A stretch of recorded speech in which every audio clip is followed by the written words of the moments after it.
government's undue and inordinate reliance on the DOJ to do everything. Kita nyo, nahalata na ni Senator Marcoleta. Blue ribbon. Bakit nandoon lagi si DOJ Secretary? Di ba sabi nga niya, investigative arm na ba tayo ng DOJ? Bakit iniimbita yung DOJ Secretary? Diba? Bakit dadalaw yung DOJ Secretary sa ICI? Bakit laging kasama si Secretary Dizon sa mga yung mga anong tawag doon? Yung mga ocular inspection? Hindi ba the Secretary, all the members of the cabinet are alter egos of the President?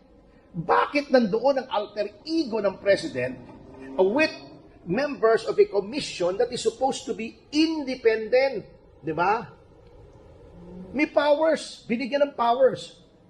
Far-reaching powers. Kailangan pa ba may DOJ? Kailangan pa ba may Secretary ng Public Works na alter ego ng President? Extensions of the personality of the President. Yan ang mga inconsistency. SMNI. Di ba sinasabi nila, yung mga pumunta daw doon sa compound ng Kingdom, walang barel. Di ba kita sa video may mga barel? Ganyan ang pamahalaan natin. You cannot rely on this administration to tell the truth. Puro panliling lang. They say one thing but do another. Yan po ang nakalulungkot